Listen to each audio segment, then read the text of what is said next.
Welcome to the Deep Dive.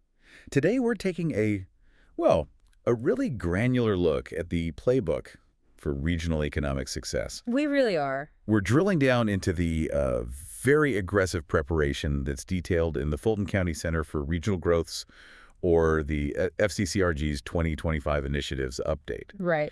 And this isn't just, strategic planning on paper. This feels more like an engineering blueprint for future growth. That's a great way to put it. I think our mission for you, the listener, is to get past all the usual marketing talk and really understand the mechanics of how this preparation actually works. We're looking at 4 core strategies they use. 4 strategies to build what exactly? To build both the physical infrastructure and, crucially, the talent pipeline they need to attract. Well, the next generation of high-value industries. We want to know what they actually did. And I think if you take just one thing away today, it should be this. Fulton County's strategy wasn't about just, sitting back and waiting for companies to show up. No, not at all. It was very proactive. It was about actively engineering the future. And they focused intensely on 3 things that modern businesses really care about: speed, security, and preparedness. They systematically de-risked the entire region for any incoming capital. Okay, so let's jump right into that idea of de-risking. Let's start with the digital world. Good place to start. Their first strategic pillar is becoming cyber ready. Why is this a major pillar and not just like a footnote in a report? Because data breaches are they're existential threats now. We all know this. The sources say breaches cost millions. Millions in lost revenue, fines, reputation, everything. Right. So the question is, what was the specific, tangible investment that Fulton County made to try and neutralize that threat? What did they do? Well, they looked directly at the talent supply. They recognized that, your technology is only as secure as the people who are managing it. Okay, makes sense. So the key initiative, the big one, is the launch of this state-of-the-art IBM cyber range. And that's housed at the local community college. At SUNY Fulton Montgomery Community College, or SUNY FMCC. And it's a huge, deliberate signal to the entire global tech ecosystem. What's the signal? That this region takes digital security deadly seriously, and it's building its own skilled defensive workforce right there at home. That is such a crucial detail. Yeah. Because it's not enough to just offer some online certification course, right? Exactly. This is where it gets really important for, say, a founder looking to scale their company. The report describes this IBM cyber range as a live fire simulation lab. Yes. Can you break that down for us? What are the students actually doing in there that makes this training so much better? They're learning by defending in real time. They get put into these simulated high-stress environments where they have to detect and attack, contain it, and neutralize it. So we're talking about defending against really sophisticated threats, things like phishing campaigns, massive DDoS attacks, distributed denial of service attacks, and aggressive ransomware attempts. Oh, this isn't textbook knowledge. No, it's muscle memory. It's crisis management under pressure. And that real-time experience has to be the difference between just an academic grasp of security and genuine industry-ready expertise. It is. So if I'm a tech founder, why does this specific program make Fulton County more attractive than, say, a bigger tech hub that just imports its talent? It's a guarantee. It guarantees a pipeline of talent that's already battle-tested. Think about a founder, let's call her Emily Carter, who's running a high-stakes software as a service, a SaaS application. Okay. Securing a SaaS platform is incredibly complex. You're dealing with multi-tenancy, which means hundreds or thousands of different clients' data on shared infrastructure. Plus, you're constantly pushing out new code. Exactly. Continuous deployment cycles. One mistake can be immediately catastrophic for everyone. So the county is offering a critical guarantee. The local talent here understands the very specific threat landscape of modern cloud applications. Precisely. For our founder, Emily, having local graduates who can manage API security, intrusion detection, compliance protocols, all of that right out of the gate, it dramatically reduces her hiring risk. And her training time. And ultimately her catastrophic business risk. This whole initiative, it just proves the FCCRG sees economic growth through the lens of digital defense. Which makes the region itself inherently safer for investment. And that's the bottom line. Okay, so let's shift gears. We've talked about the digital foundation. Now let's talk physical infrastructure. This brings us to the concept that time is money. A classic for a reason. The third pillar in the report. Shovel-ready means speed. Now, every region claims to have industrial land available. Of course. But the sources really emphasize that the Johnstown Commerce Park is, well, fundamentally different. And if we connect this to the world of large-scale manufacturing and logistics, speed is everything. It's paramount. Why is that? Modern developers are operating on incredibly tight margins and even stricter deadlines. A 6-month delay, maybe from a permitting issue or some unexpected discovery on the site, can literally kill a project. So what's the specific example here? The Johnstown Commerce Park, it's a big site, 250 acres, and it's the perfect example of this proactive preparation. Okay, so the FCCRG made this 250-acre site ready.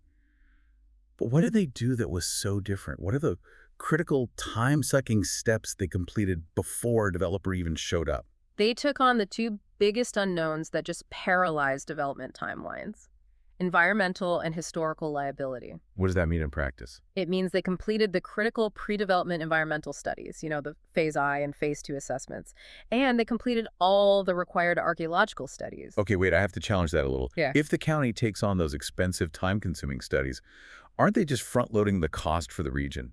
Is that a sustainable use of taxpayer money, or is it just marketing? That is a great question, and the answer is all about the value proposition of risk transfer. Risk transfer. Yes, it costs the county up front. But what they're doing is dramatically reducing the risk premium that the developer would have to charge. I see. By certifying that the land is environmentally clean and historically cleared, they remove the developer's specific legal liability and their timeline uncertainty. An unexpected finding, whether it's contamination that needs remediation or, an archaeological artifact that can halt construction for a year or more. So the county is basically converting a huge, high-risk unknown into a low-risk, predictable cost for the developer. Exactly. They simplify the path to just breaking ground. You, as an investor, can look at that commerce park and know immediately that you don't have some giant liability lurking beneath the topsoil. There's a quote in the sources about this, isn't there? There is. A site selection expert, Christopher Lloyd, he captured it perfectly. He said, and I'm quoting here, "The more shovel-ready a site is, the easier you can meet those timelines." So it's not just cleared land. No, it's de-risked land. And that accelerates the construction timeline by potentially months, which is a massive financial advantage. It's a core part of their strategy to attract capital that needs to be deployed fast. That streamlining strategy it's incredibly attractive for standard manufacturing. But the sources also suggest that the FCCRG proved it could handle immense complexity too. Right. That it was actively attracting highly regulated, high-growth sectors. This brings us to the second pillar, embracing new industries. And this is where the strategy shifts a bit. It goes from providing simplicity to proving competence in navigating regulatory labyrinths. And the example they spotlighted is a really interesting one. It is. The growth they specifically focused on, which is intensely regulated, is the cannabis industry. Why that industry? Because it's a perfect test case. The sector has to contend with this confusing patchwork of state, federal, and local laws. Everything from banking to cultivation to manufacturing and distribution is complicated. It's a high-growth sector with massive regulatory friction. The sources mention a couple of local companies, Veterans Hemp Market and Veterans Holdings. Yes. Why does the success of these particular local companies prove that the whole regional ecosystem is robust? Because it proves resilience and sophisticated governmental support. For instance, these companies had to navigate huge hurdles like state-level banking limitations. Because cannabis is still federally illegal, so getting a normal bank account is? Extremely difficult. They also had to master demanding compliance requirements like seed-to-sale tracking systems. And what does that entail? That requires intensive digital reporting and physical security protocols 24/7. It's a huge operational lift. So let's connect the dots.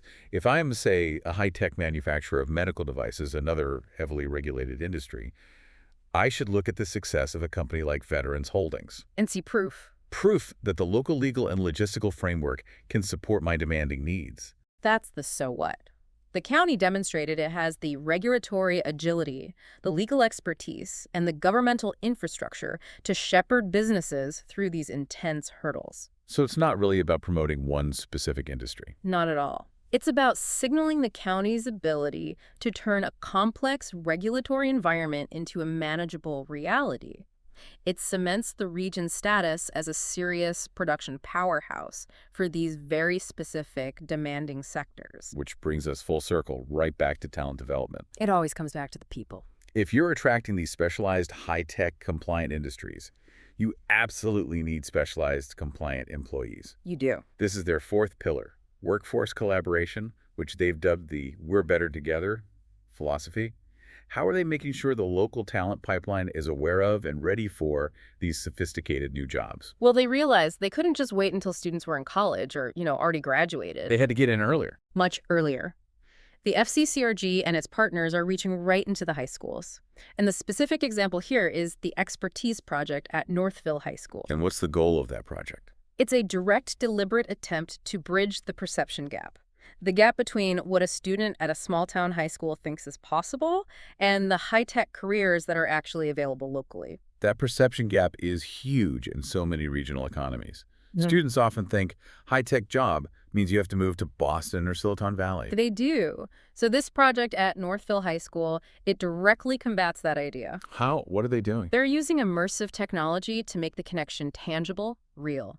The project uses advanced 3D video technology, think virtual reality, or high-def 360-degree tours. To do what? To showcase the local careers that are available, whether that's in advanced manufacturing, logistics management, or even cybersecurity roles that stem from that IBM cyber range we talked about. So instead of a guidance counselor just vaguely describing a career path, No. a student can essentially take a virtual interactive tour of a clean room manufacturing facility, Or a high-tech logistics center. right in their own county. Exactly. It makes the career path real, exciting, and accessible. It's a much more engaging, visual way to convey information to students who might otherwise be completely unaware that these companies exist, just minutes from their home. It's a direct shot at the brain drain problem. Absolutely. If a student can actually see themselves working in a sophisticated local role, it reinforces the value of staying local. It becomes a real possibility. It's a key tactic for talent retention. It links their current education, maybe a specific math or science class,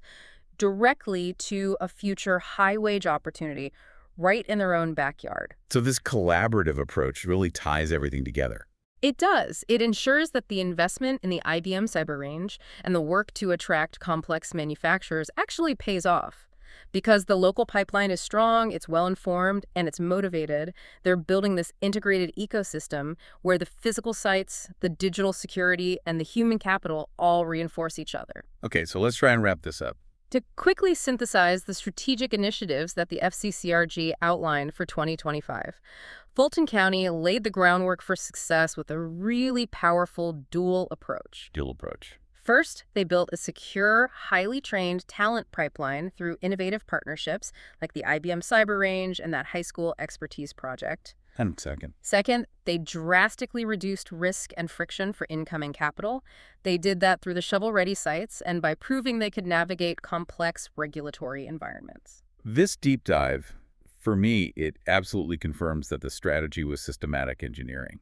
This wasn't just wishful marketing. Not at all. They built the necessary infrastructure, both physical and human, for manufacturers and high-tech startups alike. I think they've set a very high and very actionable standard for regional growth agencies everywhere. And that strategic clarity leads us to a really fascinating question for you, the listener, to think about. Okay.